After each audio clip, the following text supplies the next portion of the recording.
로마서 1장 1절에서 7절 내용을 생각해 봅니다. 본문은 바울이 방문하기를 열망했었던 로마에 있는 성도들에게 신약 성경의 서신서들 중 가장 긴 서신을 보내면서 제일 먼저 안부 인사를 전하는 장면입니다. 특히 바울은 이 인사말을 통해 자신이 하나님께 소명받은 사실과 자신의 사도권의 신적인 근원을 밝혔습니다. 그리고 자신이 부여받은 사명 곧 하나님의 복음과 자신이 전파하는 복음의 내용과 핵심, 곧 죽으시고 부활하신 예수 그리스도와 그를 믿음으로써 얻는 구원을 소개하였습니다. 로마서는 로마에 있는 그리스도인들에게 바울이 써보낸 서신입니다. 세상에 알려진 바와 같이 바울은 한때 교회를 핍박하는 자들의 우두머리 된 자였었습니다. 그러나 하나님의 복음의 박해자였던 그가 이제는 오히려 그 복음을 이 세상에 가르쳐주고 장려하는 데 자신의 생애를 바치는 자가 되었습니다. 그런데 그가 이렇게 회심하게 될 수 있었던 것은 자신의 자발적 의지에 의한 것이 아님을 유의해야 합니다. 본문 1절을 보면 예수 그리스도의 종 바울은 사도로 부르심을 받아 하나님의 복음을 위하여 택정함을 입었으니라고 쓰고 있는 바, 여기서 그는 자신이 오직 하나님의 전적인 선택과 소명에 의해서 구별되고 지명되었고 그 결과 지금 그리스도에 의해 그의 사도로서 부르심을 받은 종이 되었다는 것을 밝히고 있습니다. 예수 그리스도의 종, 정녕 이 말은 인간에게 주어질 수 있는 최상의 칭호가 아니겠는가요? 동시에 이 말은 사도나 사역자들에게 특별한 섬김과 쓰임받음의 특성을 부여하고 있는 말로써 그들이 지니고 있는 본질이 과연 무엇인지를 정확히 나타내고 있습니다. 즉 바울은 이 말을 통하여 자신이 본질상 어두움의 세상 가운데 있던 자로서 하나님과 멀어져 있던 자였지만 하나님의 은혜로 부름받고 믿음을 얻게 되었으며 더 나아가 그리스도의 사역을 위해 쓰임받는 존재로 변환되었음을 믿음으로 고백하고 있는 것입니다. 그리고 그는 이 말 속에서 자신이 오직 주께 매인받은 자로서 주께만 헌신하는 존재임을 확신하고 있음을 보여주고 있습니다. 정녕 우리는 그리스도의 부르심과 택하심을 받은 사도로서의 권위를 밝히기 전에 먼저 그분의 종된 자신의 본질적인 위치와 역할을 소개한 바울의 겸손을 잊지 말도록 해야 하겠습니다. 권한 이전의 책임을, 영광 이전의 자신의 죄된 본질을 먼저 깨닫는 것이야말로 참된 주의 일꾼된 자의 자세인 것입니다. 사도 바울이 말하는 복음의 교리, 즉 오직 의인은 믿음으로 말미암아 살리라, 바로 이것은 결코 그가 새로이 창안해낸 허구가 아니었습니다. 이것은 오직 하나님의 영감으로 쓰여진 성경 안에서 선지자들에 의해서 예언되어져 왔던 약속의 성취를 그대로 풀어 설명한 것일 뿐입니다.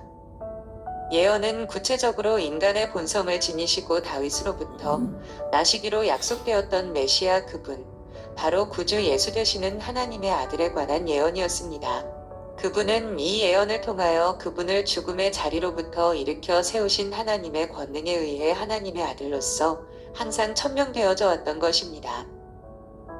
그리스도를 말하는 데서 기쁨을 갖는 바울, 그리고 사랑과 영광의 상당한 표현 없이는 도대체 그분에 대해서 언급하지 못하는 바울은 그리스도를 언급할 때에 항상 그 이름에 하나님의 아들 예수 그리스도라는 이름과 우리 주님이라는 칭호를 덧붙이고 있음을 볼 수 있습니다. 바울은 이러한 호칭들을 통하여 하나의 인격체 안에 두 가지의 상반된 본성을 지니신 그리스도에 관한 복음의 교의를 요약해주고 있습니다. 그리스도는 구약의 선지자들을 통하여 예언되었고 이제 부활하심으로 성령의 증거와 전적으로 일치되신 분이 되었습니다. 바울은 이처럼 역사적으로는 인간 본성을 지니시면서 동시에 초역사적으로는 참 하나님의 아들로 증명되었던 영광스러운 그분을 소개하고자 한 것입니다. 뿐만 아니라 바울은 복음이 단순히 어떤 사상이나 추상적인 교훈이 아니라 하나님으로서 인간이 되신 예수 그리스도의 십자가와 부활을 근간으로 하는 구원의 도리임을 가르치고자 한 것입니다. 실로 그에게 있어 복음이란 영원부터 영원까지 살아계시며 역사하시는 능력의 주님 바로 그분 자체를 의미하는 것이었습니다. 바울은 바로 그분으로부터 죄사함의 자비와 회심의 은혜를 입었던 것입니다. 그리하여 그는 속죄주의 자비를 받아들이고 그분의 종이 됨으로써 그분의 영광과 이름을 위하여 죄인들과 모든 나라들을 구하고 그들을 위해 수고하는 자로 변화받았습니다. 즉 그는 죄인들을 믿음에 순종하도록 이끌기 위한 도구로서 쓰임 받게 되었던 것입니다. 우리 그리스도인들에게서 분명히 고백되어져야 할 중요한 교의가 본문에 나타나 있습니다. 그것은 바로 믿음의 순종입니다. 이 순종은 관념적이고 추상적인 지식이거나 가까스로 마지못해 하는 동의도 아니고 까다롭게 이해를 제기하는 논증을 통하여 얻어질 수 있는 결론은 더더욱 아닙니다.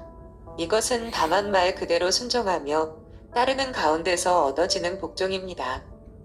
그러므로 믿음의 행위란 하나님의 계시를 깨달음으로 인하여 우러나오는 순종의 다름 아닙니다. 동시에 그것은 하나님의 명령에 순종함으로 우리를 그분께 전적으로 종속시키고 우리의 의지가 포기되어야 함을 의미합니다. 그렇다면 이러한 믿음의 순종을 가능하게 하는 동의는 무엇인가요? 그것마저도 우리 인간의 의지만으로는 불가능합니다. 마음은 순종하고자 하지만 죄악의 본성을 지닌 인간의 실존이 그것을 가로막고 있기 때문입니다. 그러므로 오직 예수 그리스도의 전적인 부르심을 입은 모든 사람만이 믿음의 의순종으로 인도되어질 수 있습니다. 사도가 서신을 띄웠던 대상은 바로 이러한 행복하고도 은총 받은 사람들이었습니다. 즉, 그의 설교의 대상은 일반적인 로마 시민들이 아닌 그리스도에 의해 성도로 부르심을 받았거나 청함을 입은 그 도시 안에 거하는 모든 사람들이었습니다. 그들은 성결하게 구별되고 죄사함 받아 깨끗게 된 자들로서 하나님의 은혜를 덧입은 자들이었으며 하나님을 섬기는 일에 바쳐진 자들이었습니다. 이렇게 그리스도로부터 성도로 부르심을 받았다는 사실은 그들이 이제 하나님의 사랑을 입고 그분의 속죄의 대상이 됨으로써 그분의 영원한 왕국의 상속인이 되었다는 것으로서 입증될 수 있습니다. 그리하여 그리스도를 고백하는 모든 로마의 그리스도인들은 유대인이나 이방인이나 지위가 높거나 낮거나 메인 몸이나 자유의 몸이나 무식하거나 학식이 뛰어나거나 또 부자이거나 가난한 자이거나 모두가 다 그리스도 예수 안에서 한 형제가 되는 것입니다. 어쨌든 두 가지 중요한 점이 요약됩니다. 그 첫째는 그리스도인들은 특권을 가진 자들이라는 점입니다. 그들은 하나님으로부터 사랑을 입은 자들로서 특별히 선택되어져 보호받은 교회의 구성원들인 것입니다. 둘째는 이러한 그리스도인들은 동시에 의무를 지니고 있다는 점입니다. 그 의무란 바로 그리스도인들은 믿음으로써 순종해야 한다는 것입니다. 그리스도인과 비그리스도인과의 차이점이 의식적 예배의 유무에 있다기보다 바로 이 순종에 있고 이것으로 인하여 그리스도인들이 진정으로 하나님의 부르심을 받은 참성도가 될 수 있기 때문입니다. 문안 인사의 마지막 표현이자 사도의 간절한 소원이 7절에 나타나 있습니다. 여기서 그는 성도들에게 그들의 영혼을 성결하게 하도록 은혜를 구하고 있으며 그들의 마음에 위로함이 있도록 평강을 비름으로써 안부 인사를 대신하고 있습니다. 하나님의 사랑하심을 입고 성도로 부르심을 입은 모든 자에게 하나님, 우리 아버지와 주 예수 그리스도로조차 은혜와 평강이 있기를 원하노라. 은혜와 평강은 헬라와 유대식 인사말로서 바울 서신에서 일반적으로 사용된 말입니다.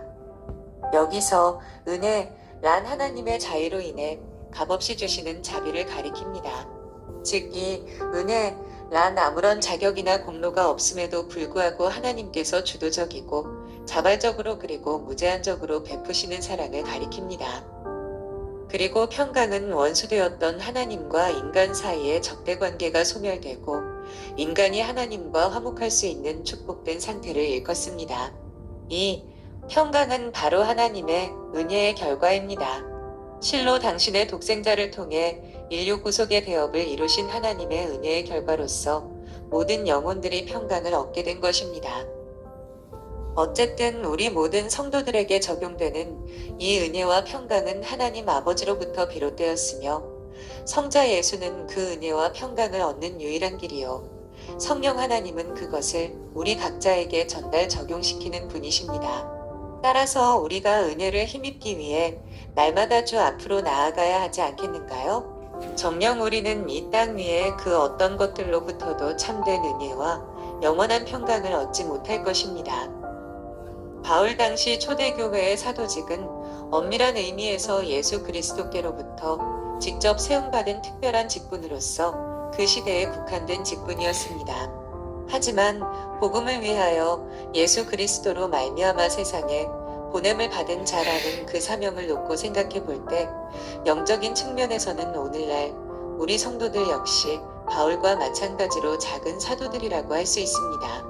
예수 그리스도의 복음을 땅 끝까지 전파할 사명을 부여받았기 때문입니다. 그렇다면 바울처럼 당신은 주께 받은 바 이 사명을 귀하게 여기고 주의 종된 사실을 떳떳하게 내세우고 있습니까? 그리고 우리들을 이 땅의 작은 사도로 파송하신 주인이신 예수 그리스도의 뜻을 바울처럼 잘 좇고 있습니까? 혹 초창기 요나처럼 엉뚱한 삶의 길을 가고 있지는 않습니까? 이제 오늘날 우리 성도들은 더 이상 썩어질 이 땅의 것에 집착해서는 안 됩니다. 자신에게 시간과 생명과 삶을 부여하신 주인이신 예수 그리스도의 뜻을 좇아 나그네의 생활과 같은 이 땅에서 주어진 복음 전도자의 사명을 잘 감당해야 합니다. 이러한 맥락에서 오늘날 우리 성도들에게 있어 문안 인사의 주제는 무엇이 되어야 마땅하겠습니까? 말과 글과 생각의 주제는 무엇이 되어야 하겠습니까? 돈입니까? 주식 시세나 부동산 문제입니까? 아닙니다. 사도 바울처럼 오늘날 작은 사도된 우리 성도의 인사말 속에도 역시 예수 그리스도가 들어가 있어야 합니다. 진정 본서신 첫머리의 인사말 속에서 우리는 바울의 주된 관심사와 그의 생애 철학을 물씬 느낄 수 있듯 오늘날 우리 성도들의 인사말이나 관심이나 대화의 주제 속에는 반드시 그리스도인의 향내가 풍겨나야 합니다.